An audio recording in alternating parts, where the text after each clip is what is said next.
ఓం సహనావవతు సహనౌ భునక్తు సహ వీర్యం కరవావహై తేజస్వినావధీతమస్తు మా విద్విషావహై.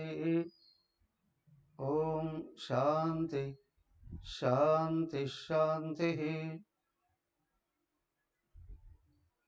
ఓం గురుర్బ్రహ్మా గురుర్విష్ణు గురుర్దేవో మహేశ్వరః గురురేవ పరం బ్రహ్మ తస్మై శ్రీ గురవే నమః.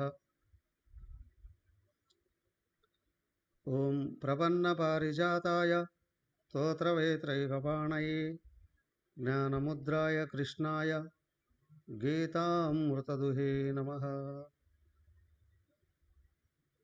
ఓం సచ్చిదానందరూపాయ విశ్వోత్పత్యాదిహేతవే తాపత్రయ వినాశాయ శ్రీకృష్ణాయ వయం నమః.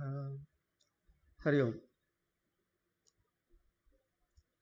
శ్రీమద్ భాగవతం దశమస్కందం ఉత్తరార్ధం చివరకు వచ్చేసాం. 2-3 రోజుల్లో పూర్తి చేసేపోతున్నాం.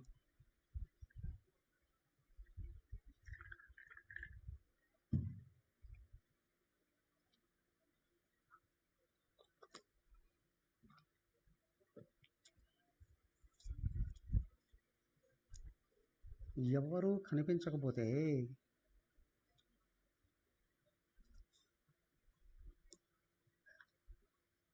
ఆఫ్లైన్లో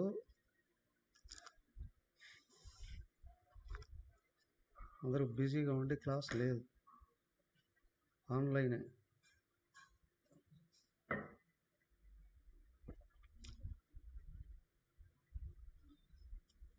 హరి ఓం.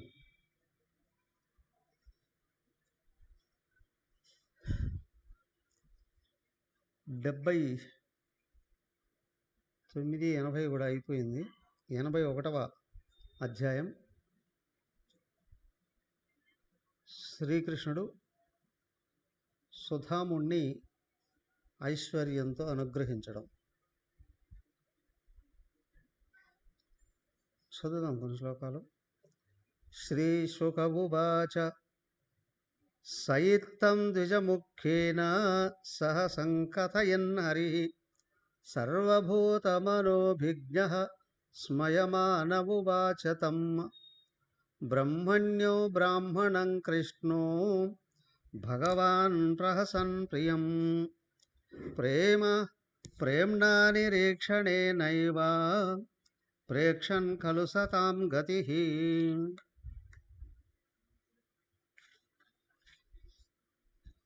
శ్రీభగవానువాచ కిముపాయనమానీతం బ్రహ్మన్మే భవతా గృహాత్ అన్వప్యుపాహృతం భక్తైః ప్రేమ్ణా భూర్యేవ మే భవేత్ భూర్యప్యభక్తోపహృతం నమేతోషాయ కల్పతే.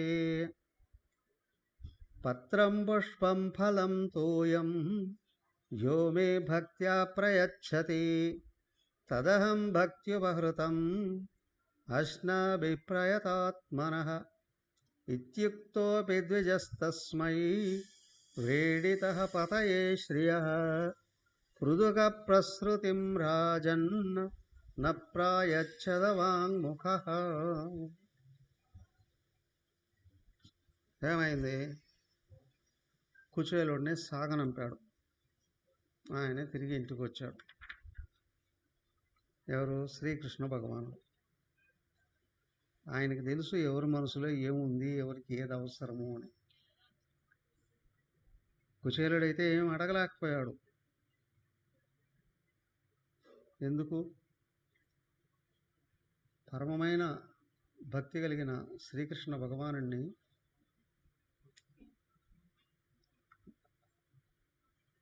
పరమపదం అడగకుండా లౌకికమైనటువంటి సంపదలు అడగడంలో ఆయనకి లజ్జగా అనిపించింది. అందుకే ఆయన ఏం అడగలేదు, కామ్గా వెళ్ళిపోయాడు. కానీ ఈయన భగవంతుడు కదా, భక్త సులభుడు కదా, కుచేలుడు అనుకుంటూ వెళ్ళాడట, భగవంతుడు నాకు మంచిగా చేశాడు, నేను కానీ మా భార్య అడిగినట్లుగా ఏమైనా బాహ్యమైన సంపదలను కానీ అడిగి ఉంటే ఆయన సంపదలు ఇచ్చేవాడు, నేను ఆ సంపదలను చూసుకుంటూ ఆయన్ని మర్చిపోయి ఉండేవాడినేమో. ఎవరు? కుచేలుడు అనుకున్నాను. అక్కడ కుంతీదేవి కూడా అలాగే అడుగుతుంది కదా, ఆయన బలవంతం చేసి అడుగు అడుగు అడుగు అంటే మా జీవితాంతం కష్టాలే అయ్యా.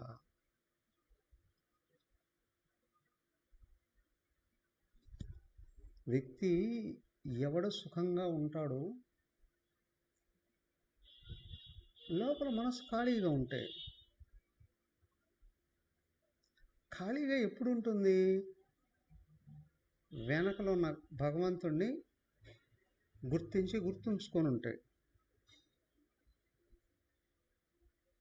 లేకపోతే ఏం చేస్తుంది? ధర్మం, అర్థం, కామాల వైపు పరిగెత్తుంది. ధర్మం పుణ్యఫలాలు కోరుకోవడం, పుణ్యలోకాలను కోరుకోవడం. అర్థం సంపద,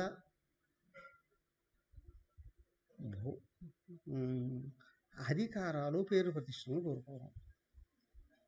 కామం పుష్టిగా భోగాలు అనుభవించాలి అని కోరుకోవడం.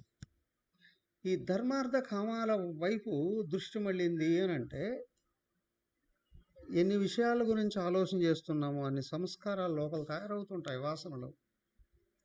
వాసనలు తయారయ్యే కొద్దీ అవి కదిలి కోరికలు ప్రపంచంలో కర్మలు మళ్ళీ కర్మఫలాలుగా అవతరించి ఈ కర్మ చక్రంలో ఇరుక్కుపోతాడు మనిషి. కానీ ఎవడైతే 4వ పురుషార్థమైన పరమపదాన్ని కావాలని కోరుకుంటున్నాడో,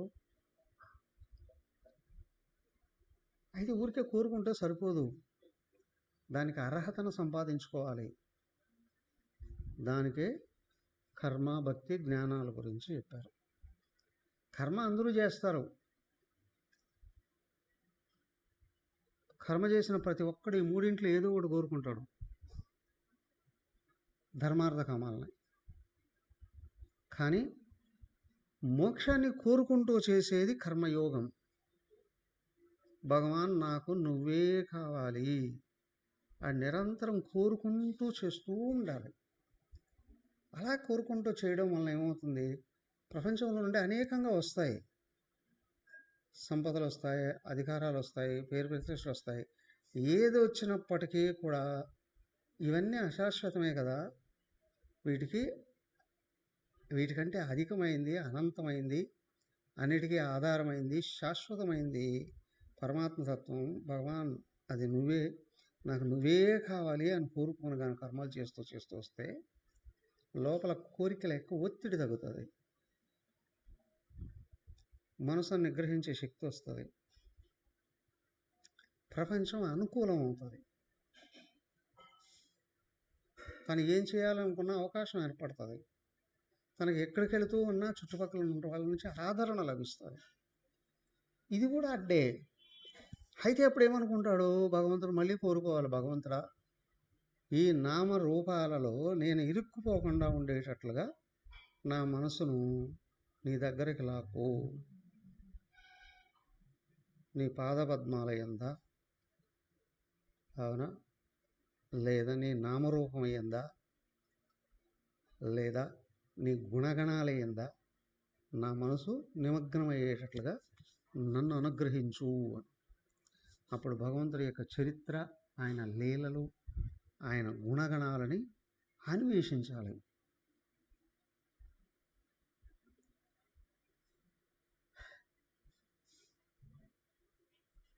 సత్కర్మ ఆచరిస్తే ప్రపంచం అనుకూలం అవుతుంది, కానీ ప్రపంచాన్ని గురించి ఆలోచన చేస్తే పరమాత్మ దూరం అయిపోతాడు.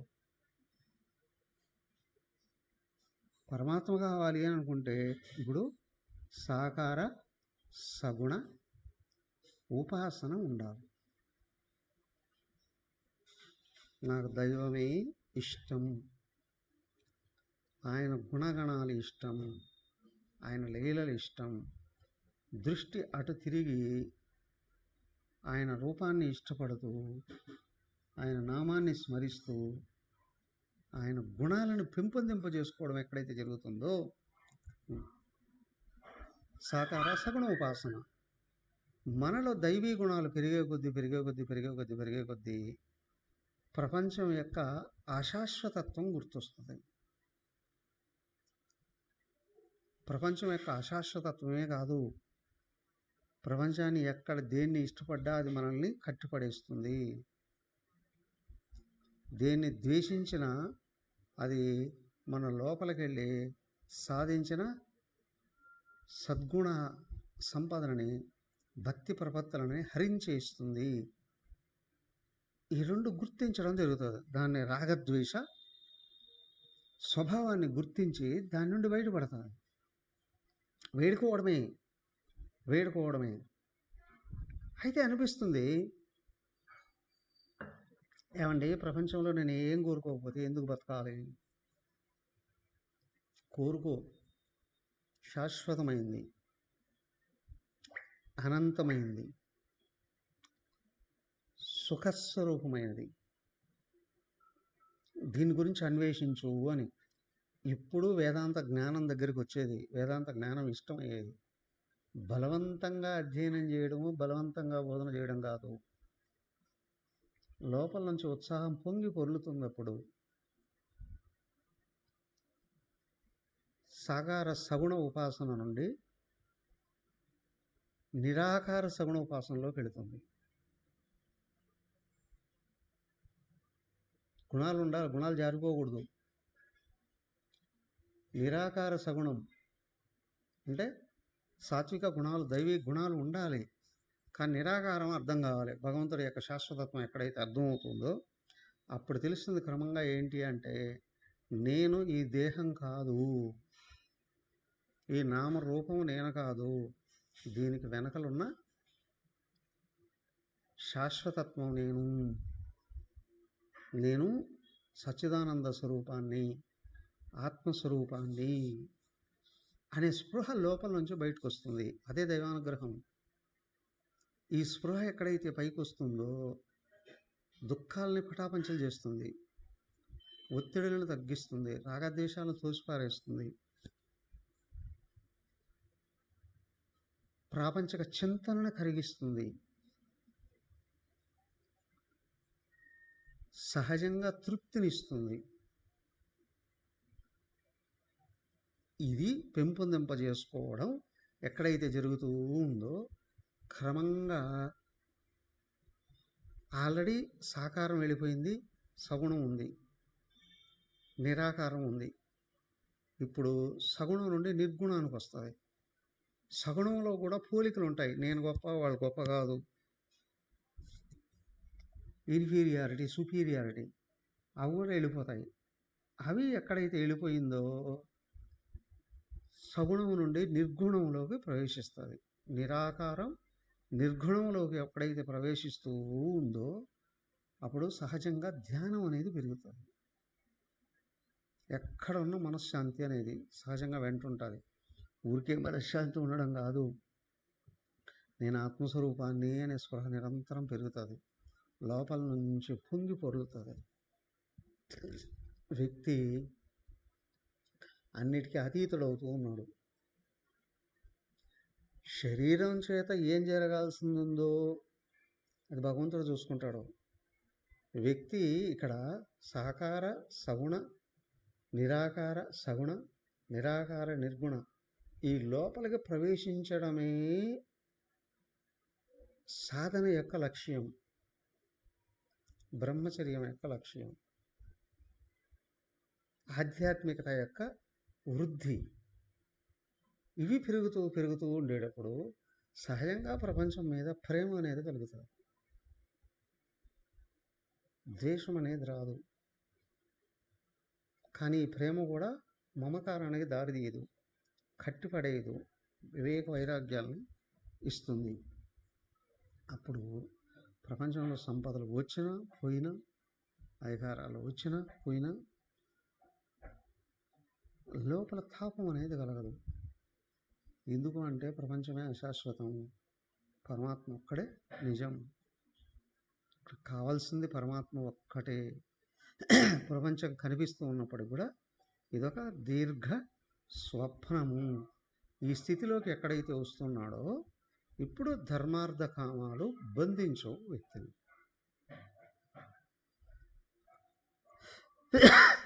గృహస్థ లక్ష్యం ధర్మార్థ కామాలే, కానీ బ్రహ్మచర్య లక్ష్యం మోక్షం ఒక్కటే.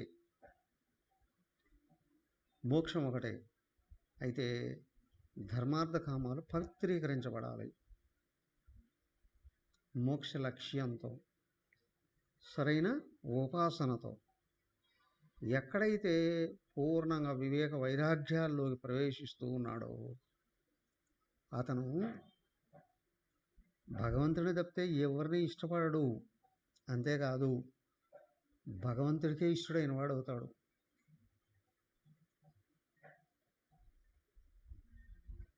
భగవంతుడికే ఇష్టడైన వాడు అవుతాడు.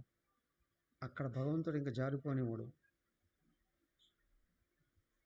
బయట నుండి ఆకర్షణలు వచ్చినా, లోపల ఇంకా ఏమైనా అవశేషం సంస్కారం మిగిలి ఉన్నా రెండు చోట్ల కూడా ఆయనే రక్షిస్తూ వస్తాడు. ఆయన ఉపయోగించుకుంటాడు. వాళ్ళ వలన లోకానికి అంతటికీ మంచి జరుగుతుంది. వాళ్ళు ఎక్కడుంటే అక్కడ నేల కూడా పవిత్రీకరించబడుతుందండి. వాళ్ళు ఎక్కడికి వెళితే అక్కడ చుట్టూ ఉన్న వాళ్ళందరూ కూడా ప్రోత్సాహాన్ని పొందుతారు, ప్రేరణ పొందుతారు. అలాంటి వాళ్ళల్లో ఒకరే ఈ కుచేలుడు. కుచేలుడు ఏమీ అడగలేదు, భగవంతుడి సాన్నిధ్యం చాలా అనుకున్నాడు. కాకపోతే ప్రారంభవశాత్తు గృహస్థు భగవంతుడి దగ్గర ఏమడిగినా ఇచ్చేవాడే. కానీ ప్రాపంచిక విషయాలను అడగడంలో ఆయన లచ్చ కలిగింది. అడగలేదు, గుర్తొచ్చినా అడగలేదు, వెళ్ళిపోయాడు. ఆయన ఇంటికి వెళ్ళేటప్పుడు ఈయన గుర్తించాడుగా, తన భక్తుడైన వాడు తనకు దూరం కాకూడదని బాహ్య సంపదలన్నీ కూడా లాగేసుకుంటాడట భగవంతుడు. కానీ తనను పట్టుకోవడం అనేది ఎక్కడైతే స్థిరత్వాన్ని పొందుతూ ఉన్నాడో అన్నీ అందిస్తాడట. అలాంటి పరిస్థితి ఇక్కడ కుచేలుడికి కలిగింది.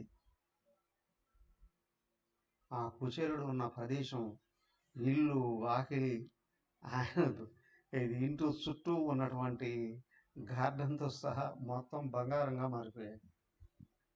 ఎప్పుడో 5000 సంవత్సరాల క్రితం ఎప్పుడో జరిగింది. సుధామపురి అని చెప్పి పోర్బందర్లో చూసాం చూడండి మనం. ఆ ఊరినే సుధామపురి అని అంటారు. అదే పోర్బందర్ ద్వారక 100 కిలోమీటర్ల దూరంలో. అది సోమనాథ్కి వెళుతూ ఉంటే చూసాము అందరం. ఆయన కుచేలుడు ఉన్నటువంటి ఆ ఇల్లు కూడా 5 కొన్ని ఎకరాల స్థలం. అప్పట్లో అది బంగారు గృహంగా మార్చేశాడండి శ్రీకృష్ణుడు. ఏమండి నిజంగా మార్చాడా లేడా? చరిత్ర చెప్తూ ఉంది మార్చాడు అని. ఏమండి ఇప్పటికి లేదే. గుర్తించాలి. ఏంటి అంటే కొంతమంది మహాత్ములు నివసించినటువంటి ప్రదేశం ఉంది, అత్యంత పరమ పావనం పవిత్రం, అత్యంత విలువైనటువంటి ప్రదేశం. అది ఇప్పటికి కూడా మనకు తెలుస్తుంది. అవునా? బోల్డెన్ సంపదలు ఉన్నటువంటి వాడు కూడా నిజంగా లోపల భక్తి అనేది ఉంటే గురుస్థానానికి వెళ్ళినప్పుడు అత్యంత సుఖాన్ని పొందుతాడు, ఆనందాన్ని పొందుతాడు. అత్యంత గొప్పగా భావిస్తాడు. ఇప్పుడు చూడండి, ఆ గురు నిలయాల ఆశ్రమాలే ఎందుకంటే అంత విలువైనటువంటివి అంటే, బంగారం కూడా భూమిలో దొరికేదే కదా, దానికంటే కూడా అత్యంత విలువైనటువంటి ప్రదేశం అండి. ఆ ఏ 5,000 సంవత్సరాల క్రితం కుచేలుడు నివసించినటువంటి ప్రదేశం ఇప్పటికీ యాత్రాస్థలంగా, పవిత్రమైన స్థలంగా, ఆశ్రమ స్థానంగా రక్షించబడుతుంది అని అంటే ఆయన ఆ రోజు నివసించాడండి. ఆయన అక్కడ తపస్సు చేశాడు. ఆ రోజు ఆయన ఆలోచనలు, ఆయన వ్యవహారాలు, ఆయన మాటలు, చేష్టలు, ఆయన పాద స్పర్శ ఆ స్థలాన్ని అత్యంత పవిత్రం చేసింది. అందుకే భగవంతుడు అవునా జనాలకు ఏదో ఒకటి అద్భుతం కావాలి, అదిగో ఈ అద్భుతాన్ని అక్కడ ఇచ్చాడండి. ఆ ఇల్లంతా బంగారం అయిపోయిందండి. వెళుతూ ఉన్నాడు ఎవరు, ఈ కుచేలుడు అక్కడికి గుర్తుపట్టలేకపోయాడు. అరే నా ఇల్లు ఎక్కడా అని. ఆయన కొంచెం ముందుకు వెళ్ళి చూస్తే మహా అంతఃపురం కనిపిస్తుంది. అదంతా బంగారు తాపడాలతో వేయబడినటువంటిది. ఇప్పుడు చూడండి వెంకటేశ్వర స్వామికి అదేది ఆ శిఖరం అని అంటే బంగారు తాపడం వేశారండి. అయ్యా ఇక్కడ ఇల్లు బంగారంతో కనిపిస్తుంది. అత్యంత దివ్యమైనటువంటి కాంతులతో విరజమ్ముతూ ఉంది. గుర్తుపట్టలేదు, పరిగెత్తుకుంటూ వచ్చింది వాళ్ళ ఆవిడ బయట నుంచి, ఏవండి అని. పాపం ఆవిడకు ఉంది లోపల బంగారం మీద ఆసక్తి. ఆయన ఇంట్లో బోల్డ్ నగలు తీసుకొచ్చి పెట్టేశాడు కృష్ణుడి కూడానే. ఆ ఒళ్ళంతా అలంకరించుకుంది. బోల్డ్ మంది పిల్లలు కూడా పట్టుబట్టలు, బంగారం, వజ్రాలు, నగలు వాళ్ళకందరూ కూడా ధరింపజేసింది. అంతేకాదు వాళ్ళ బంధువులకు అందరికి కూడా పంచిపెట్టింది. అందరూ పరిగెత్తారు, చుట్టూ బోల్డ్ అంత దాసీ జనాలు. అన్నీ చూసిన ఏదో కుచేలుల్లో కించిత్ మార్పు కలగలేదు. ఆయన మనసు చెలించలేదు. ఇవన్నీ ఇచ్చాడు కాబట్టి భగవంతుని పూడుకుంటూ ఏం కూర్చోలేదు.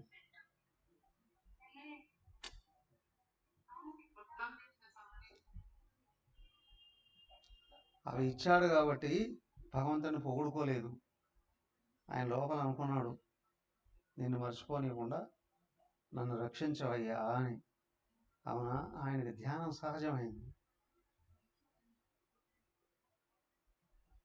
ధ్యానం అంటే అన్నీ వదిలేసి బిగించుకొని కూర్చోవడం అనే కాదు, సర్వాన్ని బ్రహ్మంగా చూడడం.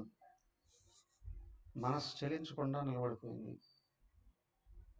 ఆయన యథాలాపంగానే కనిపిస్తున్నాడు.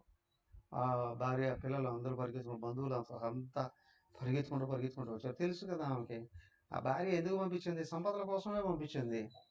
మా ఆయన వెళ్ళి అడిగాడు, అవన్నీ ఇచ్చాడు అని అనుకుంటుంది పాపం. ఆయన అడగకుండానే వచ్చాడు, కృష్ణుడే ఇవన్నీ చేశాడు అనే విషయం పాపం ఆమెకేం తెలుసు. మా ఆయన అడిగాడు కాబట్టి అవన్నీ వచ్చేసాయి అని అనుకుంటాం.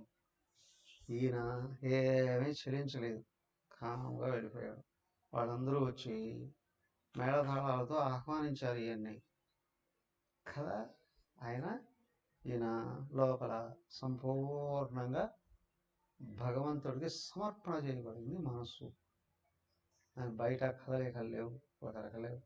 నెమ్మదిగా తీసుకుని వెళ్ళిపోయారు, ఇంట్లో కూర్చోబెట్టారు.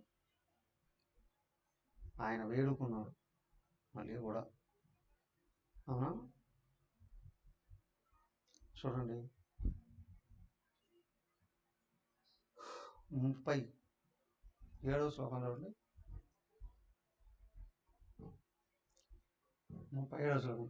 భక్తాయ చిత్రా భగవాన్ హి సంపదో రాజ్యం విభూతేర్న సమర్థయత్యజః ఆదిర్గబోధాయ విచక్షణ స్వయం పశ్యన్ విపాతం ధరిణామదోద్భవం ఇత్తం వ్యవసితో బుద్ధ్వా భక్తోతీవ జనార్దనే విషయాన్ జాయతే త్యక్ష్ణన్ బుభుజేనాతిలంపటః తస్య వై దేవదేవస్య హరేర్యజ్ఞపతేః ప్రభు బ్రాహ్మణాః ప్రభవో దైవం నతేభ్యో విద్యతే పరం. ఏవం స విప్రో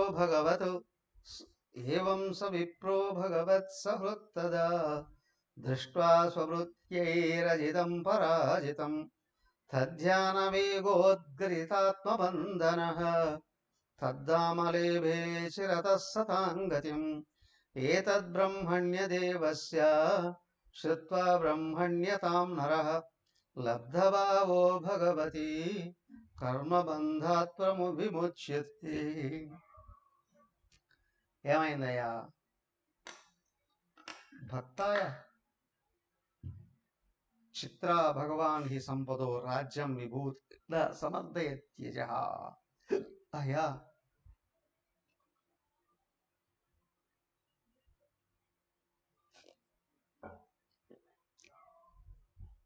భగవంతుడికి ఈ విషయాలు బాగా తెలుసు. ఏమిటి? ఎక్కడ సంపదలు పెరిగాయో అక్కడ అన్ని రకాల అనర్థాలు వచ్చి కూర్చుంటాయి. అవునా? సంపదల యందు దృష్టి మళ్ళిందా మతం వచ్చి కూర్చుంటుందండి. అవునా? దీనికంటే గొప్పది ఇంకేది లేదండి అని అనిపిస్తుంది. అహంకారం వస్తుంది, గర్వం వస్తుంది, భగవంతుడి నుండి దృష్టి వెనక్కి వెళ్ళిపోతుంది. కానీ భగవంతుడు అవన్నీ ఇచ్చేశాడు కుచేలుడికి. ఏమయ్యా, కుచేలుడిని వెనక్కి పంపించాలనుకున్నాడా? అదే, తన ఇంటి నుండి వెనక్కి పంపించాడు కానీ తన నుండి వెనక్కి పంపించాలనుకున్నాడా? లేదు. వ్యక్తి మనసులో ఏదుందో లక్ష్యం ఎదురైనప్పుడు అదే గుర్తొస్తుంది. తాగుబోతాడు, బ్రాంచ్ షాప్ కనిపిస్తే అప్పు చేసైనా తాగి రావాలి అనుకుంటాడు. అవునా? మందు మీద ఆసక్తి కలిగితే భార్య మెడలో తాళి కూడా తెంపుకొని వెళ్ళిపోతాడు. అవునా? వాడికి అదే పరమంగా భావిస్తున్నాడు కాబట్టి. కానీ ఇక్కడ భగవంతుడే పరము అని తెలిసి భగవంతుడి యందు మనసు లయమైనటువంటి భక్తుడికి వేరే ఏ దాని మీద దృష్టి కలగదు. ఇది సంపూర్ణంగా గుర్తించే. ఎందుకు అంటే ధనము యొక్క అవసరంతోనే శ్రీకృష్ణుడి దగ్గరికి వచ్చినప్పటికీ కూడా ఆయన దగ్గర 2 రోజుల పాటు ఉన్నాడు. ఉన్నప్పటికీ కూడా ఆయన సంపదలని అస్సలు కోరుకోలేదు కదా, తలసుకొని కూడా తలసుకోలేదు. శ్రీకృష్ణ సాన్నిధ్యంలో సర్వాన్ని మరచి పరమైన ఆనందంలో ఉన్నాడు. అందుకే ఈయనకి ఏది ఇచ్చినా ఇంకా పర్వాలేదు అని అనుకున్నాడు. కాబట్టి సర్వం ఇచ్చాడు. ఇక్కడ సస్యవై దేవదేవస్య హరేర్యజ్ఞపదే ప్రభు బ్రాహ్మణ ప్రభో దైవం మతేభ్యో విద్యతే పరం. అయ్యా, సకల యజ్ఞాలకు ఆయనే అధికారి, యజ్ఞేశ్వరుడు. అదిగో ఇక్కడ బ్రహ్మజ్ఞులైనటువంటి వాళ్లకు సర్వస్వం ఆయనే. బ్రహ్మజ్ఞుడు ఆయన తప్పితే వేరేది కావాలని కోరుకోడు. సర్వము ఆయనలాగానే చూస్తాడు, ఆయన కొరకే ప్రయత్నిస్తాడు, ఆయనకే సమర్పణ చేస్తాడు. అందుకే ఆ విధంగా నిరంతరం భగవంతుడి యందు దృష్టి నిలబడినటువంటి భక్తులు ఉన్నారే, వాళ్ళు జీవించినంత వరకు ఆయన యందే దృష్టి కలిగి ఉంటారు. తర్వాత కూడా ఆయనే చేరుకుంటారు. కాబట్టి అలాంటి వాళ్ళ విషయంలో భగవంతుడు ఏది ఇచ్చినా వాళ్ళు దూరం కారండి. వాళ్ళు ఆల్రెడీ జీవించి ఉండగానే ముక్తులు అయి ఉన్నారండి. అలాంటి వాళ్ళలోనే ఇదిగో కుచేలుడు అగ్రగణ్యుడైనటువంటి వాడు.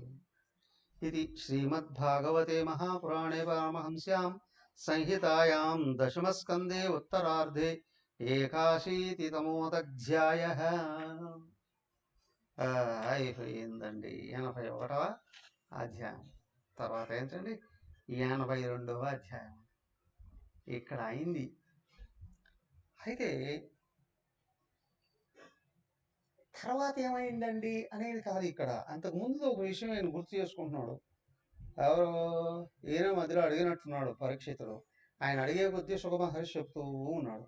వరుస పెట్టి శ్రీకృష్ణుడు పుట్టినప్పటి నుంచో లేదా నారాయణ పుట్టినప్పటి నుంచో చెప్పట్లేదు.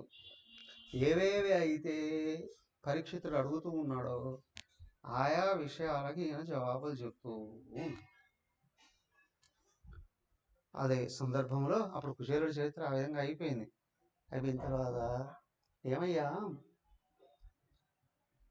కృష్ణ భగవానుడు బృందావనం నుంచి వచ్చిన తర్వాత మళ్ళీ గోపికల్ని కలిశాడా లేదా? ఒకసారి అక్రూరుని పంపించాడు, మనకు తెలుసు. అక్కడ జరాసంధుడు సావకముందు, కంసుడు చనిపోయిన తర్వాత జరాసంధుడు కూడా చనిపోయిన తర్వాత మళ్ళీ ఉద్ధవుడిని పంపించాడు, అది కూడా చూసాం. కానీ ఈయన కలిశాడా లేడా? కలిశాడండి. ఎప్పుడు కలిశాడు, ఎక్కడ కలిశాడు, ఏ విధంగా కలిశాడు? ఇదిగో చూడండి 82వ అధ్యాయం. శ్రీ శుక ఉవాచ. చదవండి చూద్దాం, ఒక్కొక్కరు ఒక 4-5 శ్లోకాలు. ఎవరు చదువుతారు ఫస్ట్? శేషం గారు చదవండి. ఉందే పుస్తకం? అరియో మిగతా వాళ్ళందరూ ఆఫ్ చేసుకోండి, మీరు వరుసగా చదువుతూ వెళ్ళండి. మీరు కూడా చదవండి, కానీ అందరూ మీట్లో పెట్టుకోండి. అందరూ ఒకసారి వస్తే డిస్టర్బెన్స్ వస్తుంది. చెప్పండి అమ్మా. శిరీష్.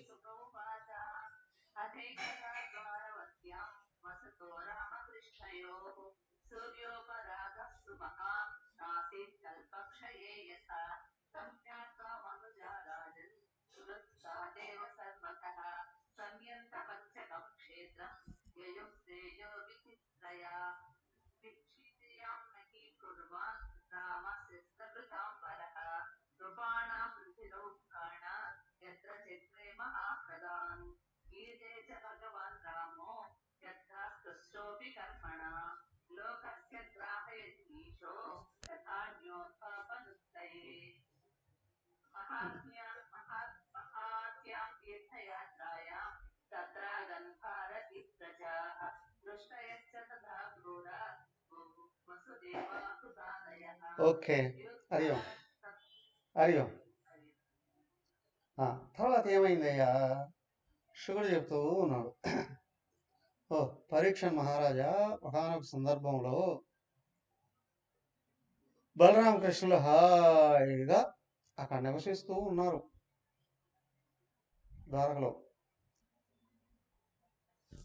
సమయంలో సంపూర్ణ సూర్యగ్రహణం కలిగిందట.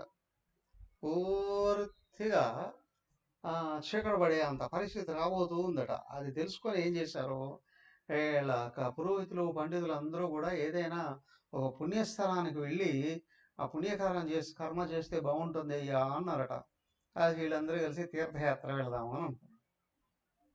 ఎక్కడికి అయ్యా, ఏమిటయ్యా అని అంటే శమంత పంచకం.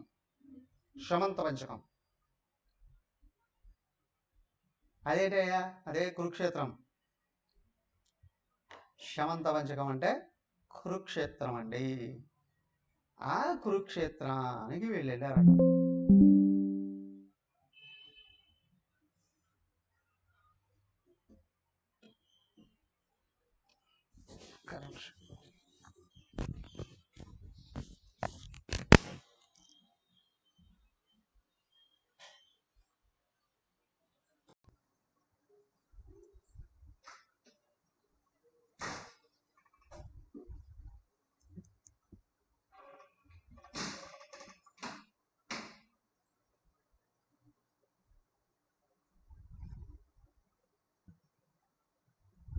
కురుక్షేత్రానికి వెళ్ళారు. వినిపిస్తుందా?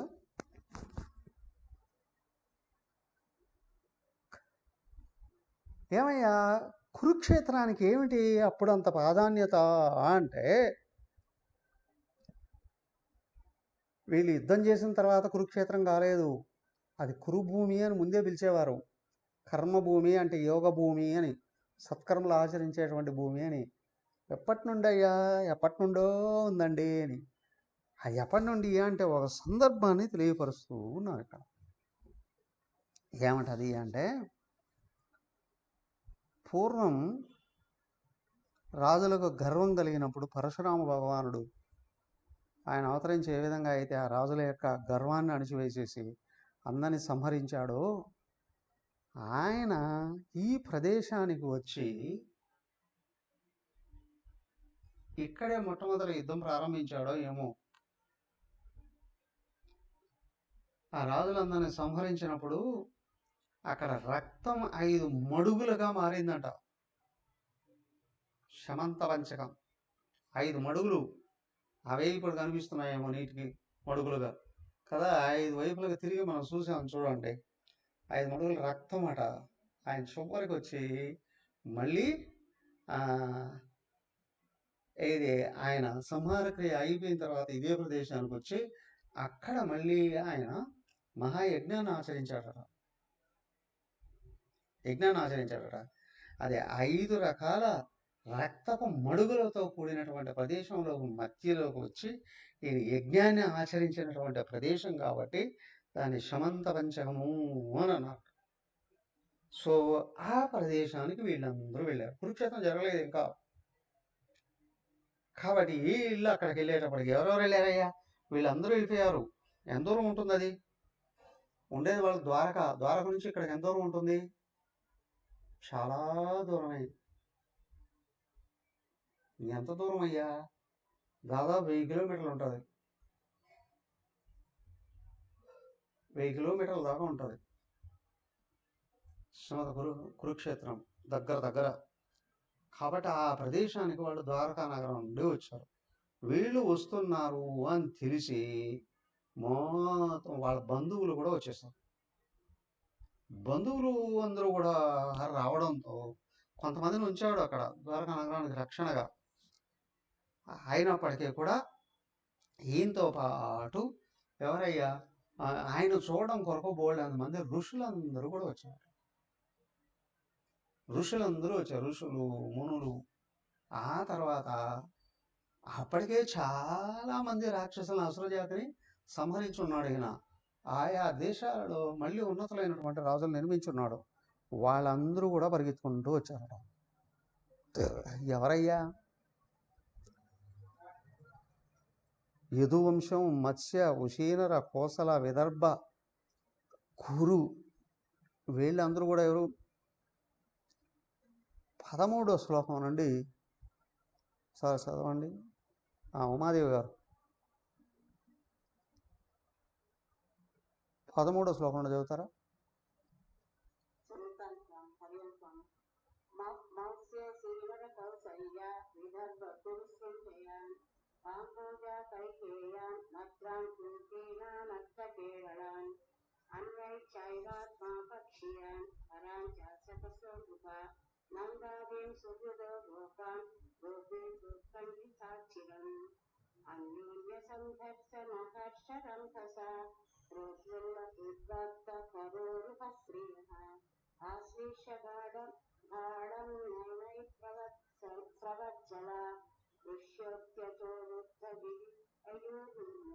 ఓకే, హరి ఓం.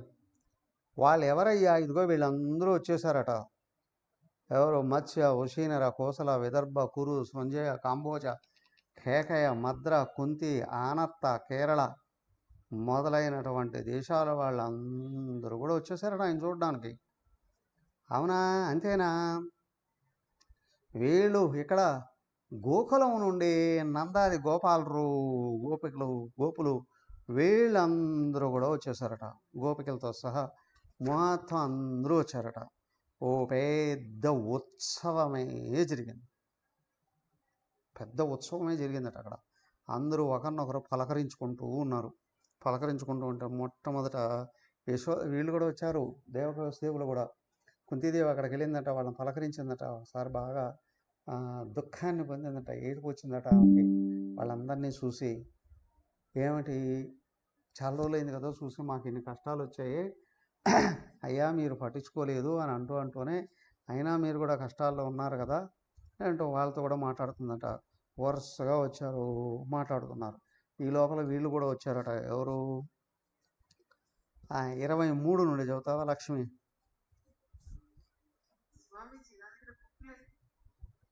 ఏమైంది?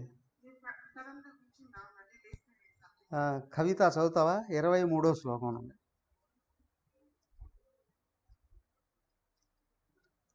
ఉందా కవిత? పుస్తకం లేదా? మీరు వరలక్ష్మి గారు చదవండి అయితే.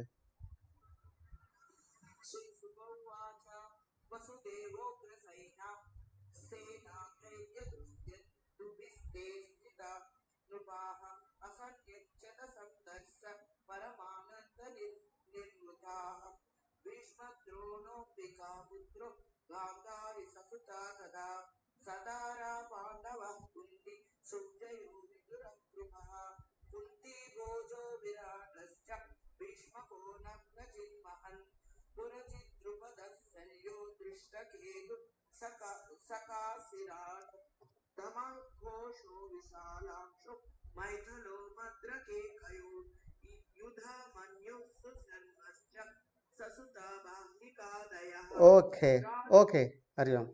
శుకుడు చెప్తూ ఉన్నాడు, అయ్యా వసుదేవుడు వచ్చాడు, వసుదేవులు వచ్చారు, కృష్ణ బలరాములు వచ్చారు అని వాళ్ళని చూడడం కొరకు వీళ్ళందరూ కూడా వచ్చేసారట.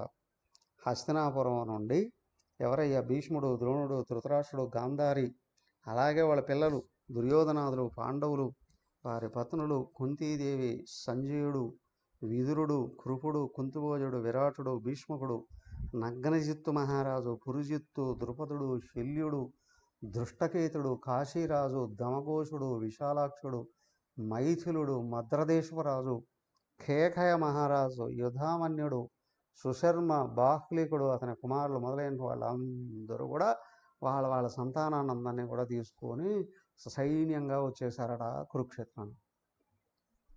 వాళ్ళందరూ కలిసారు, ఒకరినొకరు పలకరించుకుంటూ ఉన్నారు. అవునా, ఆ అమావాస్య సందర్భంగా అక్కడ ఉండి వీళ్ళందరూ కూడా చక్కగా ఒక మహాయజ్ఞాన్ని ఆచరించారట.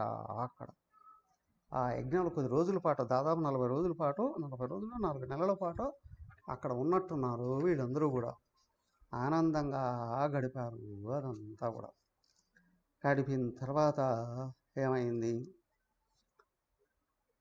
ఇంకెవరైనా చదువుతారా? 32. శ్రీశుక ఉవాచ నందస్తత్ర యదూన్ ప్రాప్తాన్ జ్ఞాత్వా కృష్ణపురోగమాన్ తత్రాగమద్వృదో గోపైరనస్తార్దై తిదృక్షయ తందృష్ట్వా వృష్ణయో హృష్టాస్తన్వః ప్రాణమివోత్థిత పరిషస్వశిరే గాఢం చిరదర్శనకాతర వసుదేవః పరిష్వజ్య సంప్రీతః ప్రేమ విహ్వలః స్మరన్ కంసకృతాన్ క్లేశాన్ పుత్రన్యాసంచ గోకులే. ఏమైంది?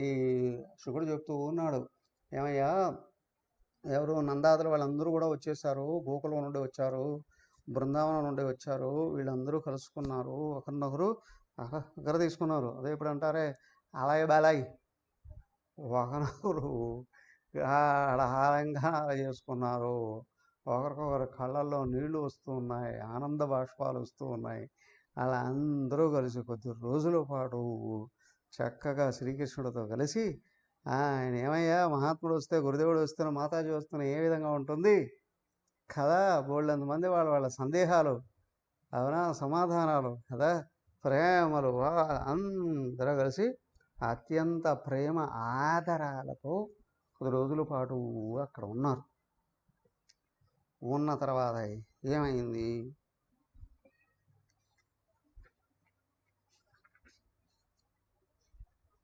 45. మయి భక్తిర్హి భూతానాం అమృతత్వాయ కల్పతే దిష్ట్యాయుదాసీన్మహత్సేహో భవతీనామదాపనః అహం హి సర్వభూతానాం అజిరంతోంతరః పహి భౌతికానాం యదా కంవారుః భూర్వాయుర్జ్యోతిరంగనా.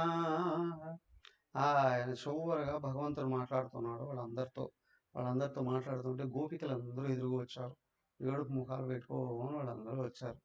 వాళ్ళందరినీ పలకరించినట్టే ఆయన వాళ్ళందరినీ పక్కకి తీసుకొని వెళ్ళాడు. గోపికలందరికీ ఆ అక్కని పేరున వాళ్ళని పలకరిస్తూ, వాళ్ళతో మాట్లాడుతూ, వాళ్ళని అక్కడ కూర్చోబెట్టి ఏం చేశాడు? ఆయన పరమమైనటువంటి జ్ఞానాన్ని బోధించాడట వాళ్ళకి.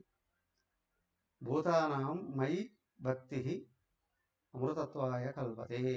నా యందు భక్తి అనేది ఎవరికైతే కలుగుతుందో వాళ్ళే అమృతత్వాన్ని పొందుతారు. గోపికలారా, మీకు చెప్పాల్సింది చెప్పాను, చేయాల్సింది చేశాను. ఇదిగో మీ జీవితం తరించినట్లే. ఇక మీ దృష్టి నా నుండి దూరం కానివ్వకండి. ఇప్పుడు భగవంతుడి మీద భక్తి కలగడం, లేదా అదే స్థితిలో వచ్చిన వాళ్ళే మన గురు పరంపర, చిన్మయానంద మహారాజ్ అయినా, మాతాజీ అయినా, అలాగే గురువు మీద పరమైన భక్తి ఎక్కడైతే కలుగుతుందో మనసు శుద్ధి అయిపోతుంది. ఆ గురువు మీద ఉన్నటువంటి పరమాత్మ భావన చెడిపోకుండా నిలబెట్టుకోగలిగితే చాలు. రమణ మహర్షుల వారు ఒక సందర్భంలో ఒక మాట చెప్తారు చూడండి. ఆయన ఆ కొండ మీదకి వెళ్ళినప్పుడు పచ్చి అమ్మ అని ఒక ఆవిడ, కూరలమ్మ అని, ఆ కూరలమ్మ అని ఫస్ట్ ఆయన భోజనం తీసుకొచ్చి పెట్టేదట. ఆమెలాగా కొండెక్కి పైకి వచ్చి ఆ ఆకులు అవి ఇవి దొరికితే ఆ కూరలాగా తీసుకుని వెళ్ళిపోయి కింద అమ్ముకునేదట, వంట చేసుకునేది ఒకటే ఉండేది ఇంట్లో. ఆమె వస్తూ ఈయన భోజనం తీసుకొచ్చి పెట్టేదట. కొద్ది రోజులు అయిపోయింది. ఈయన ఆ కొండ దిగాడు, కిందికి వెళ్ళిపోయి వాళ్ళమ్మ సమాధి దగ్గర కూర్చున్నాడు. తర్వాత పెద్ద ఆశ్రమం ఏర్పడిపోయింది. ఆశ్రమానికి భక్తులంతా ప్రపంచవ్యాప్తంగా అందరూ రావడం మొదలుపెట్టారు. అదంతా చూసి ఏమనుకుందట, ఈయన పతనం అయిపోయాడు అని. ఆయన ప్రాథమికంగా సాధనా దశలో ఉన్నాడో ఏమో, ఏకాంతంగా ఉన్నాడు. ఇప్పుడు అనుగ్రహించే దశ. ఆయన అక్కడికి వచ్చేటప్పుడు ఆయన చూసి ఈయన పతనం అయిపోయాడు, జనంలో కలిసిపోయాడు ఏమో అనుకుంటూ ఆమె ఏం చేసింది, వేరే వాళ్ళ దగ్గరికి వెళ్ళి ఉపదేశాలు పొందడము, వాళ్ళ దగ్గర నేర్చుకోవడం, ఆసనాలు, యోగం అదంతా నేర్చుకొని సాధన చేయడం మొదలుపెట్టిందట. ఆమెకి ప్రత్యేకంగా చెప్పాడట ఈయన, నువ్వు ఏ సాధన అవసరం లేదు, చెయ్యకు, నీ దృష్టి నా మీద పెట్టుకోసాలు, నన్ను తలసుకోసాలు, నువ్వు ముక్తులు అయిపోతావు అని. కానీ ఈయన మీద వ్యతిరేకత ఆమెని పక్కకు ఇంకేదో ఆధ్యాత్మిక సాధనల వైపు లాక్కొని వెళ్ళిపోయి మనసు పతనం అయిపోయింది. ఏం లేదు, పతనం అయిపోయింది అంటే ప్రపంచం వైపు తిరుగుతుంది. ఇక్కడ దైవాన్ని, గురువుని, శాస్త్రాన్ని ఏకంగా చూడగలగడమే శ్రద్ధ.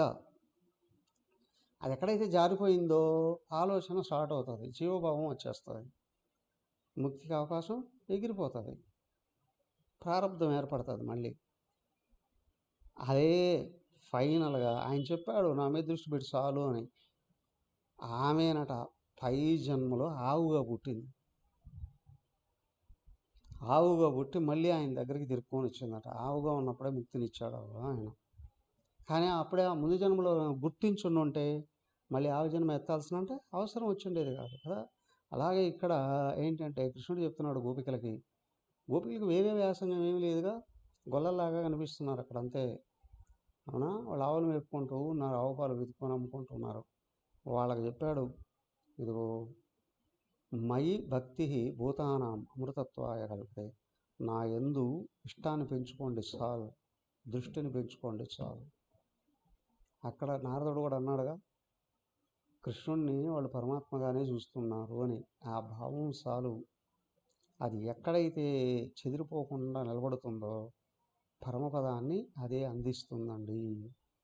దానికి శుకుడు చెప్తున్నాడు, శ్రీ శుకోవాచ అధ్యాత్మ శిక్షయ గోప్య ఏవం కృష్ణేన శిక్షిత తదనుస్మరణధ్వజ జీవకోశ తమధ్యగన్. అయ్యా, ఆయన చక్కగా వాళ్ళకి శిక్షణ ఇచ్చాడు, జ్ఞానాన్ని బోధించాడు, ఆయన వైపు దృష్టిని మరలించుకున్నాడు, ఆయన సంపూర్ణంగా అనుగ్రహించాడు. వాళ్ళ మోహం కరిగిపోయింది, పూర్ణంగా భగవంతుని యందు భక్తి నిలిచింది, తత్వం గ్రహించబడింది. వాళ్ళు ధరించారయ్యా, వాళ్ళకి ఇంకా వేరే ఏమీ అవసరం లేకుండా. అంతవరకు అయ్యో మా కృష్ణుడు మా దగ్గర లేకపోయాడని చాలా రోజులు ఏడిచారు. ఆయన కోసం ఆరాటపడడంలో కూడా వాళ్ళ ప్రారంధం అవశేషం కరిగిపోయింది. ఇప్పుడు ఆయన్ని తలుసుకుంటూ నిశ్చింతగా ఉండిపోయారు వాళ్ళు, వేరే ఏమి అవసరం లేకుండా. ఆహుశ్చతే నళిన నాభ పదారవిందం యోగేశ్వరైర్హృది విచింత్య మగాధబోధై సంసారకోపపతితోత్తరణావలంబం గేహం జుషామపి మనస్యుదియాత్ సదానః. వాళ్ళు పూర్తిగా భగవంతుడి యొక్క పాదపద్మాలలో మనసు లగ్నం చేశారు. అందరూ ధరించారయ్యా, వాళ్ళ జీవితం సంపూర్ణంగా ఉత్థానం పొందిందయ్యా ఆ విధంగా. ఇది శ్రీమద్భాగవతే మహాపురాణే పారమహంస్యాం సంహితాయాం దశమస్కందే ఉత్తరార్ధే వ్యశీతితమోధ్యాయ.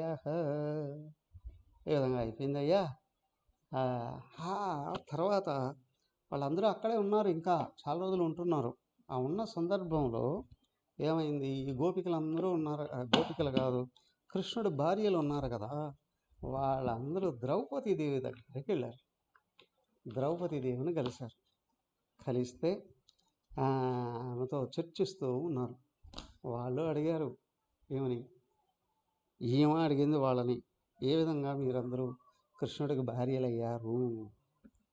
వాళ్ళందరూ చెప్తూ ఉన్నారు ఇప్పుడు ఏ విధంగా ఆయనకు భార్యలయ్యారు, ఎలాగ ఉన్నారు. ఆ ఘట్టం రేపు వస్తుంది, చూద్దాం. హరి ఓం. ఓం సర్వే భవంతు సుఖినః, సర్వే సంతు నిరామయాః, సర్వే భద్రాణి పశ్యంతు, మా కశ్చిద్ దుఃఖభాగ్ భవేత్. ఓం శాంతి శాంతి శాంతి. హరి ఓం. శ్రీ గురుభ్యో నమః. హరి ఓం. హరి ఓం.